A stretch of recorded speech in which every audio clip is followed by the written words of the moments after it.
Chile 2006, Part 13, Easter Island. What a morning! This has never happened to me, but I guess everything has to happen for the first time. I don't know how and what I had calculated in my head, but the night before the planned departure to Easter Island, I had somehow figured out that I should leave from Sashka's around 8 o'clock in the morning. She had told me then, but not later than 8.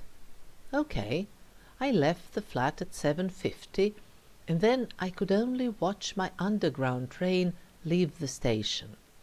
Still, a new one came soon enough.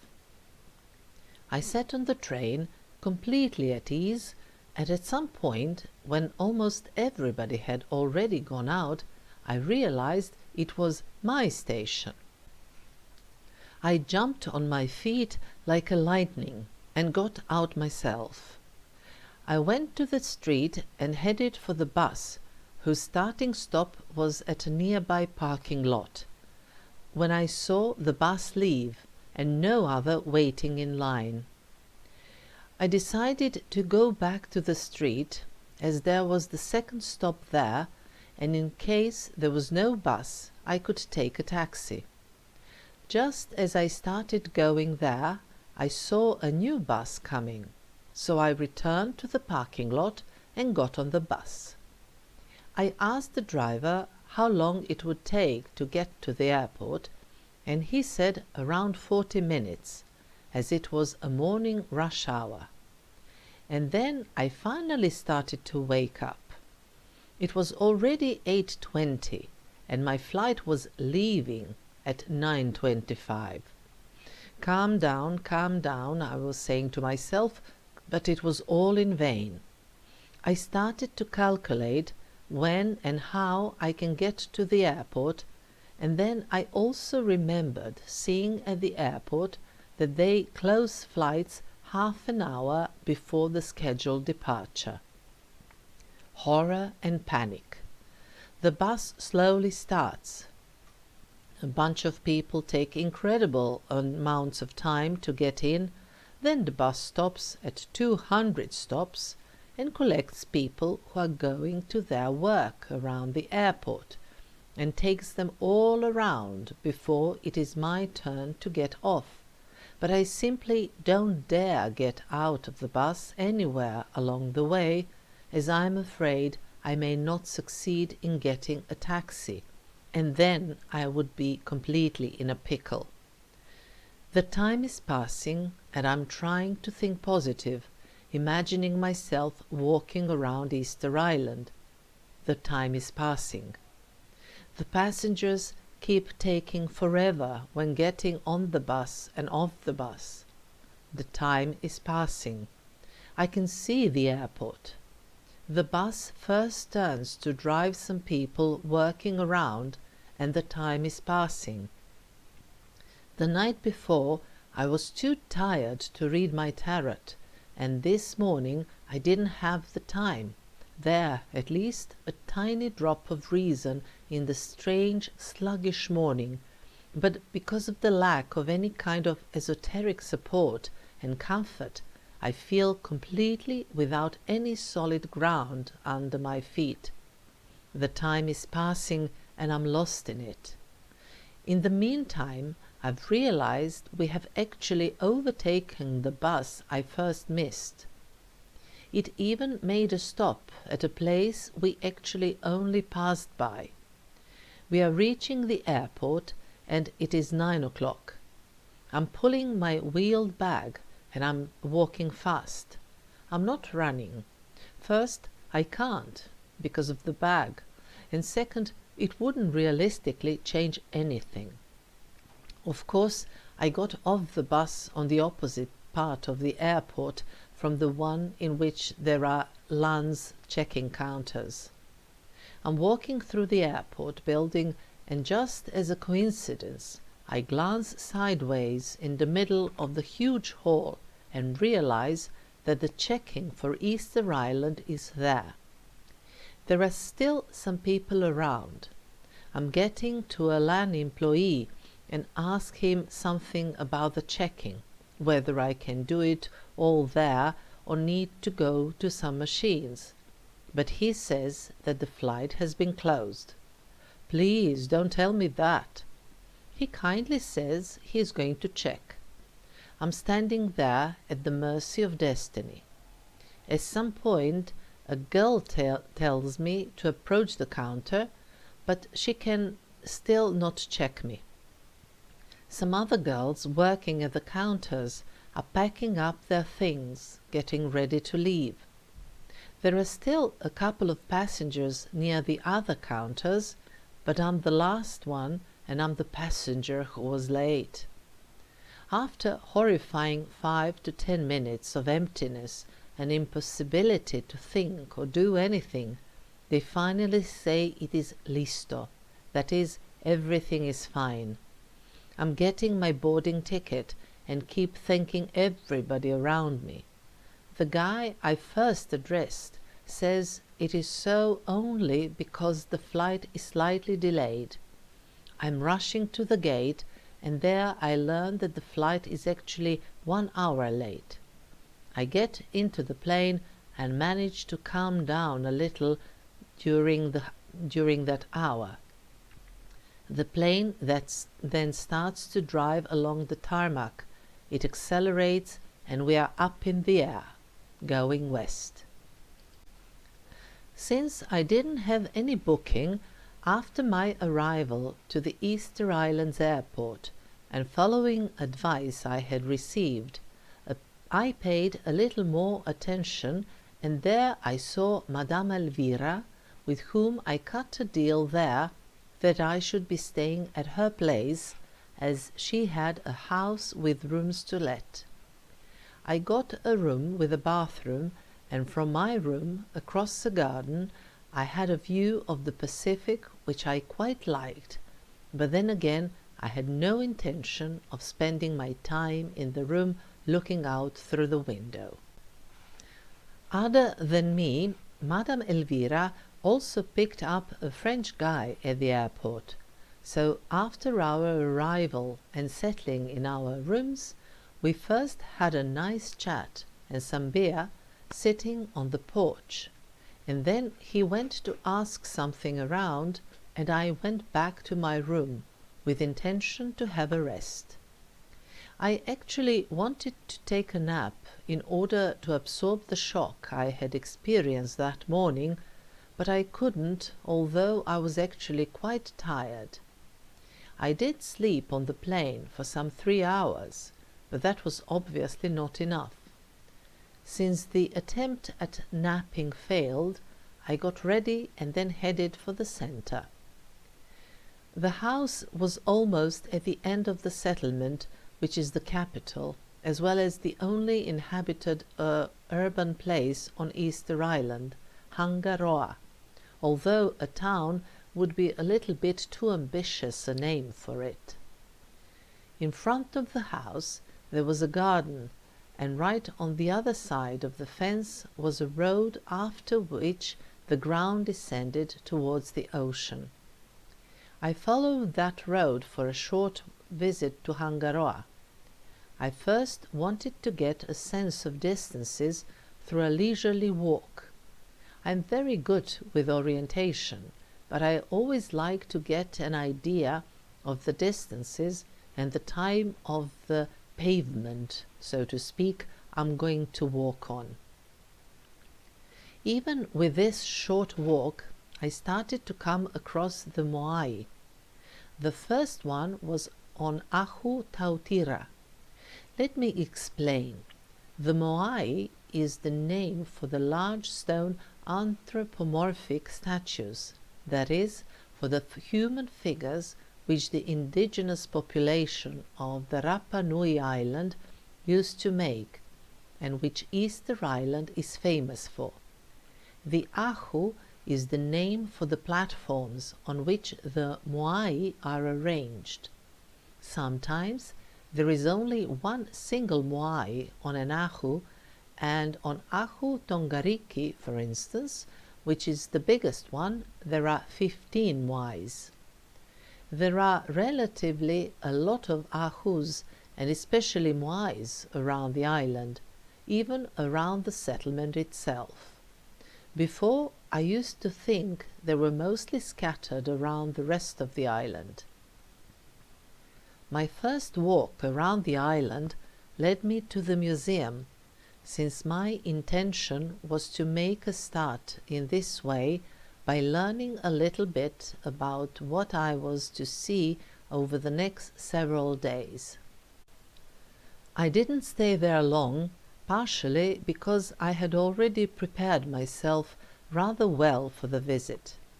Easter Island owes its official name to the first European explorer, some Dutch guy, who in 1722 came across it precisely on Easter, thus appropriately in his mind naming the island.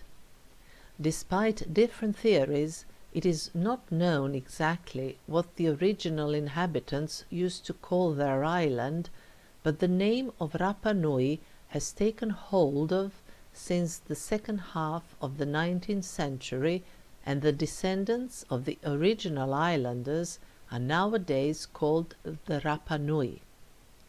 Today, the island belongs to Chile, which annexed it in 1888, but its residents are prone to not liking this and would prefer to be independent. They are of the opinion that they could live quite nicely from tourism, even without any assistance from the homeland, as there is literally nothing here that could provide some more serious existence. At some point in time, the British tried to grow some crops and breed sheep here, but with no major success. Another thing that is important for Easter Island is that it is precisely that, an island, a single one, not an archipelago. Next to the island there are several rocks protruding from the water, but this is still just one island. It is at the same time the most remote place in relation to its first inhabited neighbor, around 2,000 kilometers from Pitcairn Island, which has around 50 residents. This is the island to which the guy who led mutiny on the Bounty went to, and in one of the film versions he was played by Mel Gibson. And around 2,600 kilometers from another island, the main settlement of which has more than 500 inhabitants. Therefore, nowhere on planet are you so separated from other humans as here. I was, of course, delighted with this specific situation, and at the time kept forwarding the montage sent to me by my New York friend, you can see it on my blog. When my brother saw this, he just warned me to take care of what I was doing, for otherwise it would be rather awkward if I had to swim back to the continent. I listened to him. On the other hand, Easter Island is of volcanic origin, and it is composed of 3 main volcanoes. There were more, which during their eruptions threw out lava that cooled down, and over time linked together the summits of the volcanoes, thus creating the island. Roughly speaking, the island has the shape of a low isosceles triangle, with the base being the longest side, and it is around 25 kilometers long, and that's it, in the middle of the huge ocean. As for Hangaroa, in the center of the place, parallel to the shore, there are a few longer streets, which are cut at right angle by many other short ones. In Hangaroa there is a museum, as well as a cathedral, an artisanal market, mercado artesanal, souvenir shops, a number of cafes and restaurants, but mostly residential houses whose gardens were full of bananas, papayas, as well as other crops and flowers. As opposed to the rest of the island, there are a lot of trees and shade in the settlement. In any other place, Hangaroa would be just a small village, but here it is the capital.